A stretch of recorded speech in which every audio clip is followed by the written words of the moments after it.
So I'm going to present to you Wave. It has been submitted to the list, which this team that I won't present. And yes, okay. So the roadmap of my presentation will be as follows. I will present to you the advantage and limitation of Wave for the standardization, the next steps that we plan, and as well as code base, what is the code base hash and sign signatures, and the design rationale of Wave. Part 5 and 6, I won't speak of it today, but it will be in the slides if you're interested. It is how to produce signatures which are immune to statistical attack.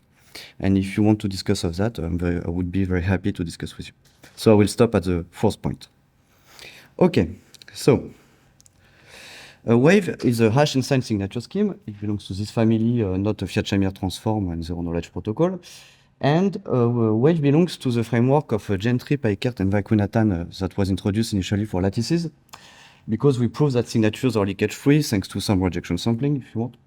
And so Wave is quite an equivalent of Falcon, Squirrels, and UFU that were presented during these sessions.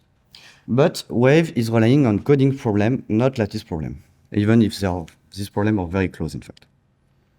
Okay, for the advantage of Wave is that we have short signatures. It's around 800 bytes, and the scaling of the length is linear in the security parameter. We have a fast verification. Here it's in megacycles 1.2, but this implementation is not optimized. And we are immune to statistical attacks, it is proven, and we have also tight reductions to very well identified problems. Two problems that I will present today. But for these parameters, we are highly conservative, and I will explain to you why just after. But on the bad side of Wave, it has big public keys, because it is a matrix that represents the basis of some codes that we cannot compress. And it scales quadratically in the security parameters. And for the first level of the NIST, we have 3.6 megabytes of key. And on the limitation also, we have a signing and key generations that are relatively slow. By this I mean for the signing, it's sorry, I forgot to put the megacycle, but on constant time implementation, it's 1,000 megacycles to sign. And also, last issue is that the security is based on a fairly new assumption, which consists in distinguishing some codes with a trapdoor, which is a UU plus V trapdoor that I will explain also, and a random code. Okay, so the next step of the submission, what we plan to do. First, about the parameter. Okay, I just said to you that parameters are highly conservative, and why? Because we choose this model, is that if you look to your problem, you have an algorithm to solve it, and your algorithm is exponential in the length, in the size of your problem, let's say. We took the exponent, the asymptotic exponent of the best algorithm that we know, in a logarithm in base 2, and after that we choose the length of our object so that it reaches the security level. But you have to notice that it completely ignores polynomial factor in attacks, and even worse than that, when we consider the attacks to forge signatures, we have algorithm for which memory equal time, which is equal to 2 to the lambda times the polynomial. So next step would be to define what would be a more concrete security. By this I mean that with our parameter, I think it's easier to break the hash function that is used than the problems that the underlying problems.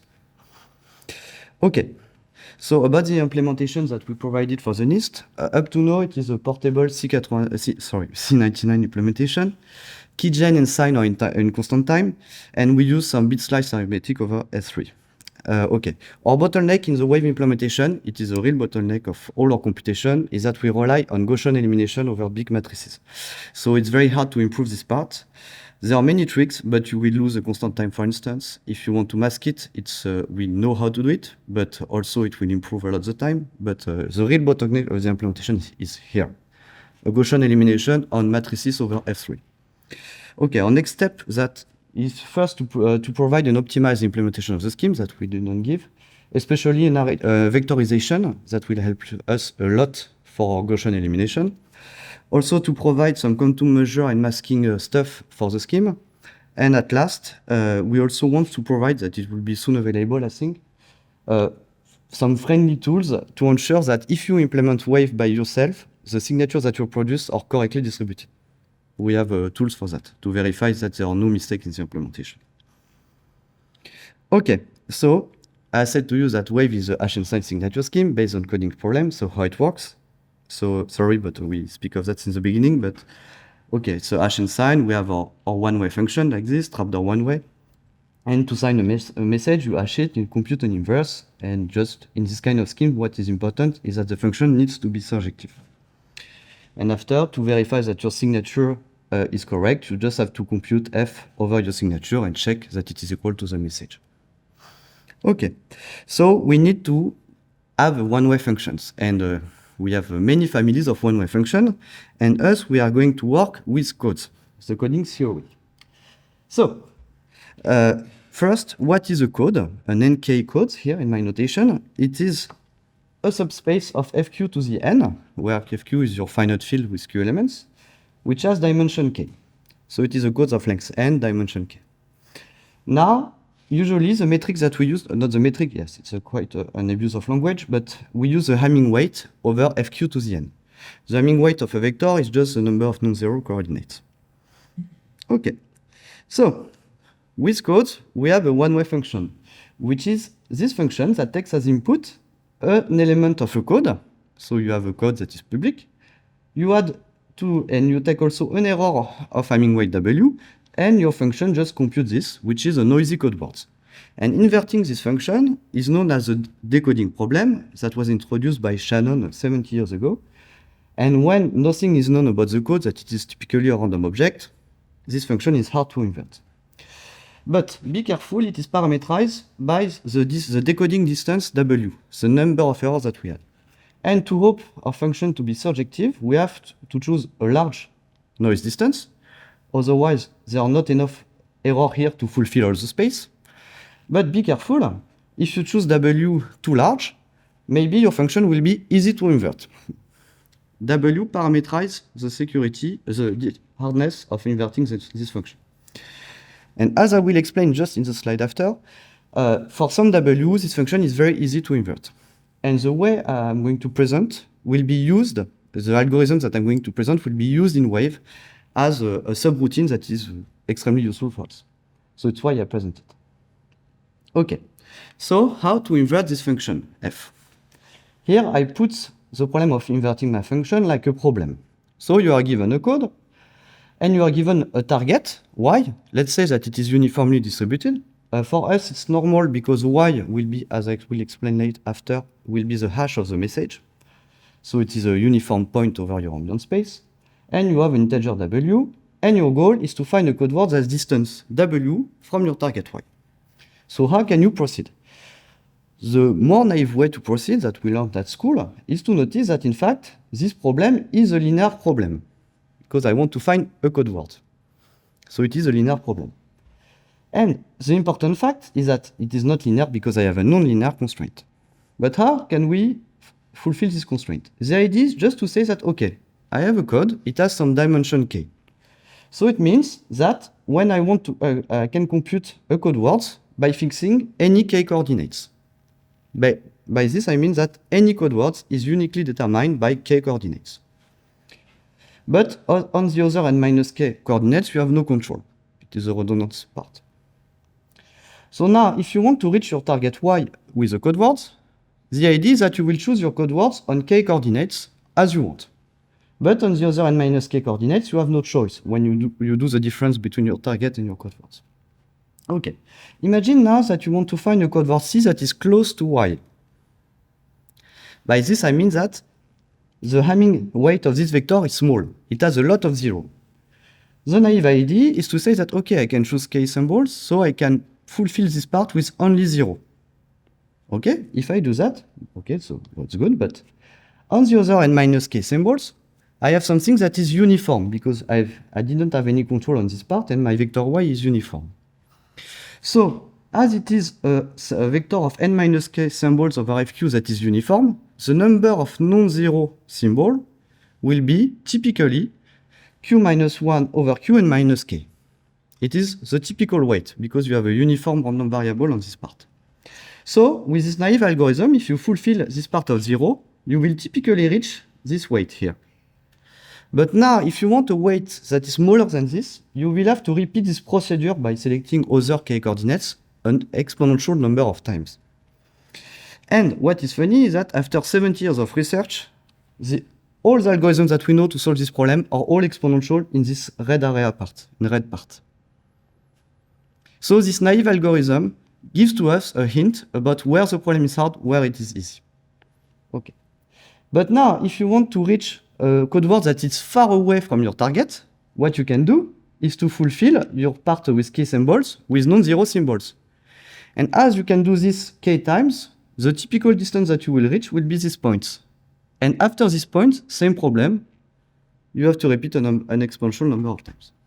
So it gives to you this arrow, where the decoding problem is hard, when I don't know nothing about the code that I want to decode, except that it is a linear subspace. Okay. So let's come back to signatures. We want to make a hash sign, so to inverse a function. So the idea is that your public data will be a code, C, a distance W that does not belong to the easy interval. Now to sign a message, you hash it to the ambient space. You compute a code word C at distance W. And after that, you reveal as a signature C. Okay? And to verify, you just need to verify that the distance, Hamming distance between the code word and the hash is equal to W, and it belongs to the code. Okay? And the security of these schemes, of this kind of schemes, relies on the fact that it is hard to find code words at distance W, because W is outside the interval. But to decode here, to find a code word at the right distance, we'll have to put some kind of structure on the code that we use. Okay. And by putting some structure, we are able, in fact, the structure is a trapdoor, we are able to inverse our function in the red area part where the problem is hard. But when you put a structure on your code, it means, by this I mean a trapdoor, you have another security issue. Is that your code that you will give to the public, to everybody, has to be indistinguishable from a random code. Otherwise, maybe someone can use a distinguisher to recover the structure that enable to decode. Okay. So it's why you have two security assumptions in this kind of schemes: hardness of decoding at some distance W, and the public that is the code that is put public is indistinguishable from a random code. Now the question: what is our trapdoor in Wave? So how it works? Yes, and sorry, I forgot. What I will present now is our trapdoor and how we solve with the trapdoor the decoding problem in this area of parameters. Okay, so it is the design rationale of the Wave trapdoor, not the full Wave scheme.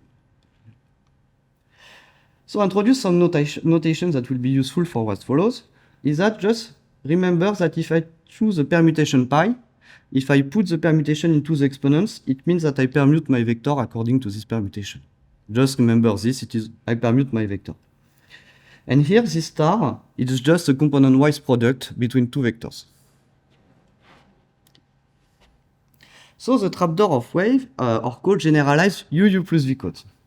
Also, it is quite this ugly transformation. It's not so ugly, but it's this ugly codes.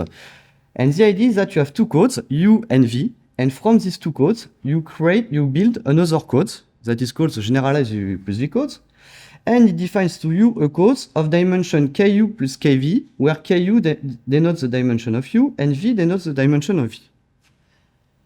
There are two crucial remarks to make here. First, we have here some vector B, C, and D that verify some relation. And here, maybe you can notice that it is some kind of determinant relation to ensure some inversibility of subsystem. You will see why it is important later. But this is a determinant relation. I also need that C is never 0. Why do I need this? It's for having the U part that appears always on the left and the right at the same time. You cannot have U0, U appears always in the left and the right. And last thing is that, contrary to the submission by Michaelis or HQC, it's crucial in Wave to add this permutation. By this, I mean that if you find the permutation, because I will put this public code, if you find the permutation, the scheme is broken. Here, we need a permutation. Okay, and your secret key will be your codes U and V. That will be random codes, so in practice, they are seed. The vector B, C, and D that are kind of random, but you have this relation. And the permutation pi, a random permutation. And our second assumption after the hardness of the decoding problem is that it's hard to distinguish this code from random code. Okay, we have this. So now, how can we find, given a random target, a code word C at some distance W from our target? So by using our secret key U, V, B, C, D, and P, and pi, sorry, you first decompose your hash as a left part and a right part according to the permutation. But you can imagine that the permutation is not here. Now with the Prange algorithm that I gave to you, Prange algorithm is just you solve a linear system by making a Gaussian elimination. Here notice that I compute any code word of V, but I don't care of what it is. It is just a code word of V. It does not depend on the hash. After that, using my algorithm that use the linear algebra, I will compute a code word U, and U is a code of dimension KU, by choosing KU symbols of XU, such that it verifies this system, this anti-system. And this is always possible, whatever is the value of XV, I, and Y, because of my relation AD minus BC is equal to 1. And C is not equal to 0 every time. So thanks to that, I can always choose KU symbols such that we have this. But there is a last condition that is important for that. So it's what we need to choose a field in which we work bigger than 3. Otherwise, this may be not true. And in Wave, we select the field size as 3 precisely. But it turns out that we need this 3 relation for our trapdoor. Okay? So now once this is done, we output this element that is a code word of the public code. Yeah? And the question now is that, what is the typical distance between this code word C and my target Y? Because I have a dependence in Y here. So at which distance am I by doing this? It is a question. So for this, it's better a picture than a long speech. But here you have the picture that we need to understand. Is that first, we have the code word XV that belongs to the code V. I don't care of him. But then I have my code word of U, XU. But I choose KU symbol on this part, let's say. And on this part, I have no control. And at the end, the vector C minus my target, where I forgot the permutation, is equal to this ugly things on the left, and things on the right. Here you have the structure of your code, XU plus B XV, CXU plus D XV, minus your target. But remember that you choose KU symbol of XU such that it verifies the system. So on this part, left and right, I'm always non-zero. Okay? And on the H part, I'm uniform, because my target Y is uniform. So my typical distance here, the typical Hamming weight of this vector will be 2KU, because here and here it is KU symbols that are non-zero, left and right. And on this part, it is uniform. So typically, it is this length of the vector is n over 2. Here I choose KU coordinates, so it's n over 2 minus KU times Q minus 1 over Q. And I multiply by 2 because I have the left and right. But now, if you choose KU bigger than KV, remember that the dimension of your codes, your public codes, your generalized U plus V codes, is KU plus KV.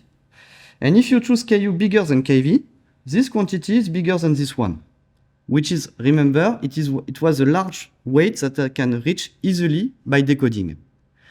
Dimension of the code plus the uniform part where I have no control. It is a large weight that I can reach. So by choosing KU bigger than KV, I'm in an area of parameters where decoding is hard if you don't know nothing about the code. It explains to you the trapdoor of Wave. But be careful, there is a huge issue here, is that if you do this procedure to sign, the procedure that I described, you can easily recover the permutation pile from the knowledge of the signatures. And to avoid this, you have to properly implement Wave and to follow and to give also proper specification to give internal distribution in your algorithm and some rejection sampling parts that in fact in the Wave that was submitted to the NIST, we remove the rejection sampling by choosing very carefully the internal distribution of the algorithm. I won't present to you how we proceed, but we can do it. We can prove that signatures that we produce are completely independent of the secret key. And however, the drawback of this approach is that it constrains your algorithm. These rejection sampling parts constrain what you do. And so you're not unable to invert your function in such a powerful manner than before. And it turns out there is a strategy to reach small Hamming weight. And with the rejection sampling, strangely, you have no advantage with the UU plus structure. But we still have an area of parameters where we can invert the function for which their signature are immune to statistical attack. And the problem, the generic decoding problem, is hard. Okay. So I will stop here, and so thank you for your attention.